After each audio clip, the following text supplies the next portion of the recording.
aquí y lo hacemos de la mano de Juan Luis Cebrián para hablar de estos nuevos ciclos y de estos cambios. Sin duda, estamos viviendo momentos muy interesantes, Juan Luis.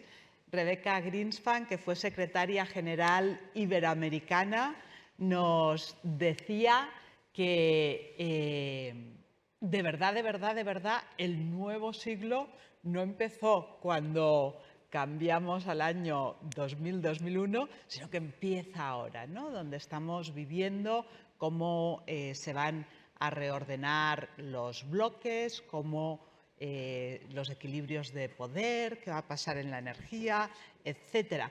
Entonces, bueno, qué mejor que de la mano de Juan Luis Cebrián, todos lo conocéis aquí y todos lo conocen fuera. Cuando tengo la oportunidad de viajar con él, en todas partes, los grandes líderes mundiales, los presidentes de los países, pues conocen a Juan Luis y le preguntan cómo van las cosas. ¿Cómo van las cosas?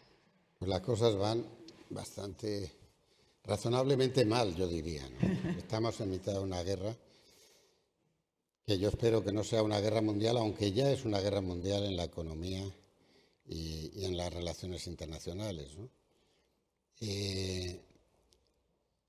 Yo creo que lo fundamental es que la guerra de Ucrania no es solo la guerra de Ucrania, es el establecimiento de un nuevo orden mundial o un nuevo desorden mundial en donde la globalización está amenazada en el corto plazo y, por lo tanto, la reaparición de los bloques con las zonas de influencia. Y, mientras tanto, hay un pueblo que está sufriendo enormemente, que es el ucraniano. Hay que decir que, en primer lugar, la responsabilidad de la guerra es de Putin. Es una guerra criminal, es una agresión que vulnera el derecho internacional y que responde simplemente a los intereses de Putin y del Estado ruso. Pero se ha creado una especie de pensamiento único en Europa y Occidente respecto a esta cuestión. Hay una guerra de propaganda muy fuerte, empezada por los Estados Unidos, y en el fondo lo que se debate es el futuro de la globalización, la desaparición de Estados Unidos como el policía del mundo y como el líder unipolar del mundo. Hay que decir que después de la caída del muro de Berlín vino lo que Fukuyama llamó el fin de la historia, es que el capitalismo y el neoliberalismo había triunfado y hubo un mundo unipolar regido por Estados Unidos, prácticamente hasta la caída de las Torres Gemelas y la crisis financiera internacional de 2008 después, ¿no? Pero a partir de ahí ha habido una relación de fuerzas confusa, donde China está obteniendo el liderazgo económico y tecnológico del mundo y no el militar. Y lo que estamos asistiendo ahora es a un reforzamiento del pensamiento militar en Europa. En Europa ahora la voz europea no es tanto la de la Unión Europea como la voz de la NATO, que la vamos a tener aquí en Madrid el 26 de junio. Y en gran medida toda la guerra de Ucrania está basada en el temor de Rusia a la expansión de la NATO hacia el este y en el incumplimiento, según Rusia, de las promesas que habían hecho los Estados Unidos al respecto. Pero en el entretanto lo que está pasando es que la guerra se está cronificando, va a durar. Algunos piensan que puede durar años, yo no creo que años, pero va a durar muchos meses todavía. Y el apoyo armamentístico a Ucrania lo que está haciendo es prolongar la guerra. No hay esfuerzos ahora para un alto el fuego. Macron lo intentó Turquía, lo intentó Israel, lo ha intentado Austria, pero han sido intentos muy pequeños. Y efectivamente estamos en una situación en la que, desde mi punto de vista, lo importante sería encontrar un alto el fuego cuanto antes para que el pueblo ucraniano no sufra más. Todas las guerras acaban con un papel escrito y con algo que se firma, independientemente de quién las venza o quién las pierda. Y no puede haber paz y seguridad en Europa estable en el futuro sin un acuerdo con Rusia. Rusia ha sido siempre un problema para la paz y seguridad europea y necesitamos saber que en el futuro, en un futuro previsible, Europa va a estar segura y en paz y puede firmar algunos acuerdos con Rusia independientemente de cuál sea el reparto de fuerzas en el mundo. Es decir, no hay solución sin diálogo y alguien tiene que empezar ese diálogo, ¿no? En Colombia, cuando hablaban de la lucha contra el narcotráfico y su relación con Estados Unidos, decían que era muy importante tener en cuenta quién pone los muertos, ¿no? En una guerra, quién pone los muertos. Y en este caso no solo afecta a Ucrania, ¿no? Viene una hambruna de unas dimensiones que hacía afortunadamente décadas que no veíamos. Sí, bueno, los muertos los están poniendo los ucranianos, también los rusos. Hay miles de soldados rusos. Hay que decir que esta guerra empezó en el año 14, no ha empezado ahora. Y que había en la guerra del este de Ucrania, donde los rebeldes prorrusos luchaban con las fuerzas del ejército ucraniano, rebeldes prorrusos asistidos por Moscú, hubo más de 15.000 muertos en los últimos 8 años, ¿no? Y luego la van a poner los países subdesarrollados. Se ha empezado la amenaza de la hambruna en muchos países, todo el sistema de alimentación mundial está en crisis, no solo de alimentación mundial, también de tierras raras que son importantes para el desarrollo tecnológico. Ucrania producía el 10% del trigo mundial y más del 20 o 25% del aceite de girasol de todo el mundo. Pero aparte de eso, con los efectos de la pandemia y en los fletes, hemos visto a Shanghái y a Beijing cerrados por culpa de la pandemia. Todo el comercio internacional se está por una parte empobreciendo y por otra parte encareciendo, ¿no? Para no hablar del coste de la energía, lo que valía una tonelada de gas licuado en Europa hace un año, ahora vale 4 veces más, ¿no? Y aparte de eso hay una escasez de suministro. Por lo tanto, hay una crisis económica que se está reflejando en inflación, en caídas en los mercados de Estados Unidos y de Europa y en hambruna muy extendida en países de África fundamentalmente. Y bueno, y todos estamos viendo además el efecto en el mundo de la energía. Claro, la energía, el problema que tenemos es que para hacer frente al desafío del cambio climático, la generación de energías renovables, etcétera y tal, esto no se puede hacer frente a ello desde una política de bloques o nacional. Esto es un problema mundial. Da igual que Europa no contamine con el fracking porque no haya fracking en Europa, mientras Europa está comprando petróleo que viene de Estados Unidos, originado por fracking, porque igual contamina Estados Unidos que Europa. Y por lo tanto todo el tema del futuro de las energías renovables, etcétera y tal, y sobre todo la lucha contra el cambio climático, si no hay un sistema mundial que opere conjuntamente, pues en el fondo van a ser esfuerzos muy, muy pequeños. Estamos viendo el problema de la energía en Europa. Nosotros no, pero Europa es... Nosotros vemos la guerra de Ucrania como muy lejos. Si la guerra fuera en Perú, que está mucho más lejos que Ucrania, pues nos afectaría mucho más emocional, política y económicamente probablemente, ¿no? Pero en los problemas de Centro Europa con la energía, y no solo con la energía, con los sistemas de libertad, etcétera, son muy, muy cruciales. Hay que tener en cuenta que esa es una zona que ha estado sometida a cambios fortísimos después de la caída del muro de Berlín, especialmente en lo que era la antigua Yugoslavia. Serbia está apoyando a Rusia en este momento, y Serbia era el corazón de lo que era Yugoslavia, pero se han creado 7 países nuevos con identidades, con políticas identitarias, ¿no? Algunos de los cuales ni siquiera los reconoce todavía España, como Kosovo, y en los cuales además la burocracia todavía es heredera de la antigua burocracia que había durante la Unión Soviética.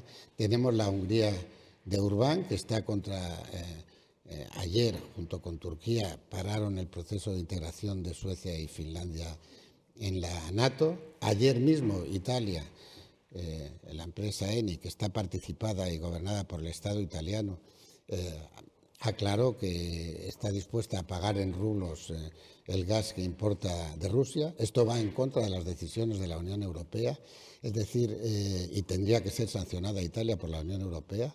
Al mismo tiempo, Italia está compitiendo con España en el suministro de gas de Argelia. Hay que ver qué nos pasa con el gas de Argelia, porque Argelia es aliada de los rusos.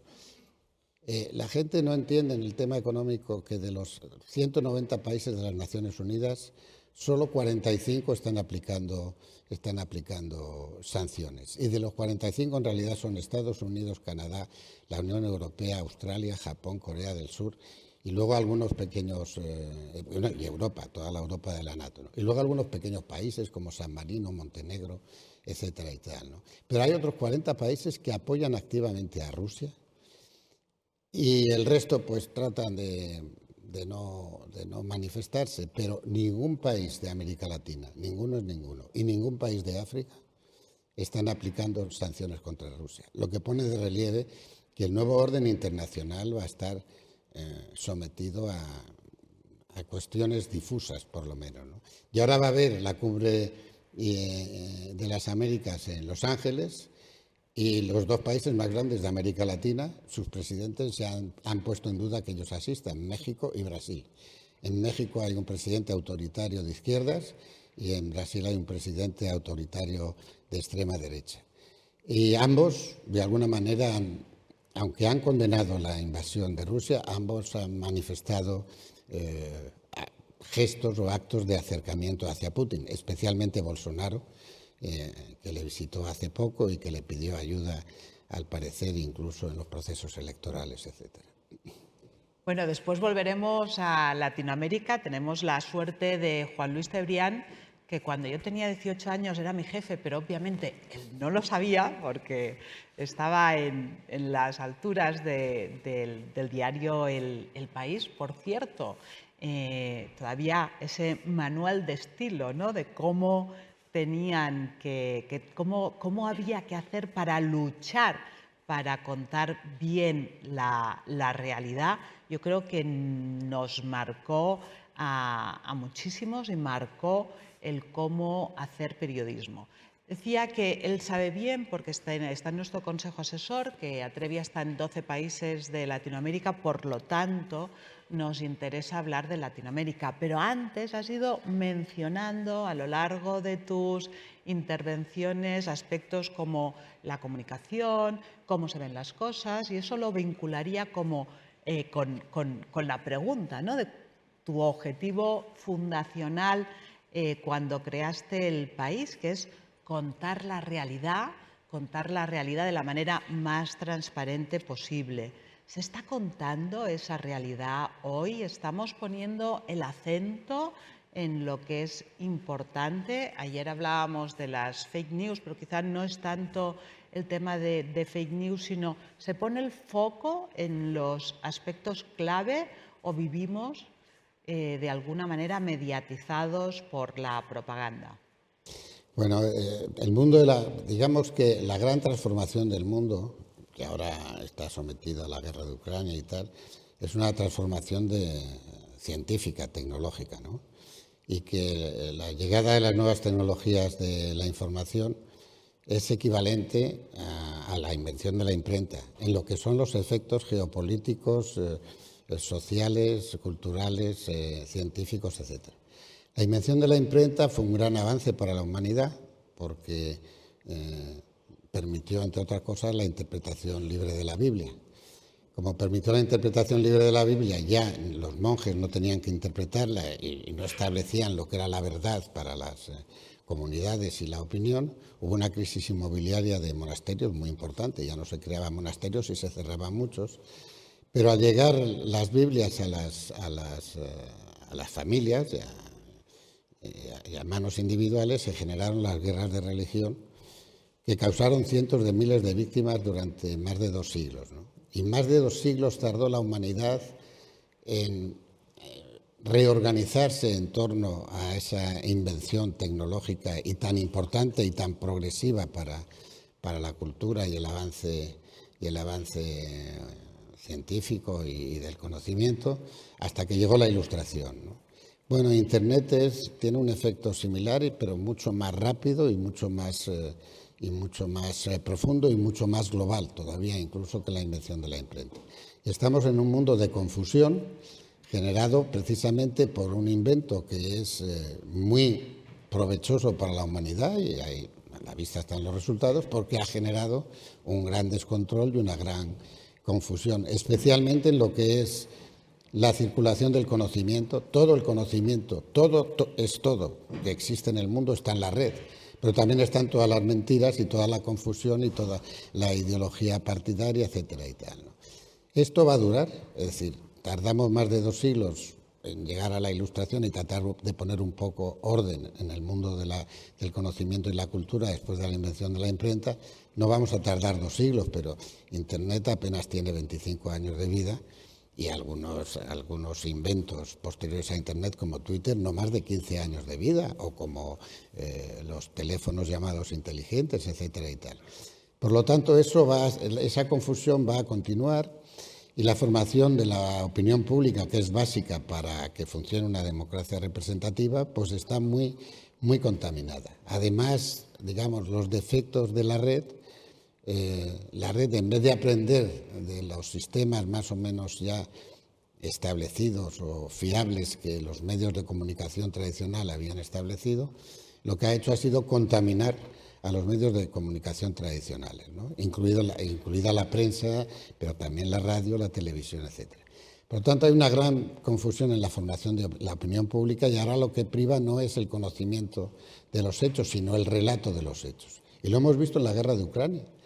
Los servicios secretos americanos descubrieron que iba a invadir Ucrania Putin, pero en vez de comunicarlo a los servicios secretos occidentales y tratar de que eso no sucediera y hablar con Putin, lo que hicieron fue comunicarlo abiertamente, que va a haber una invasión, que va a haber una invasión.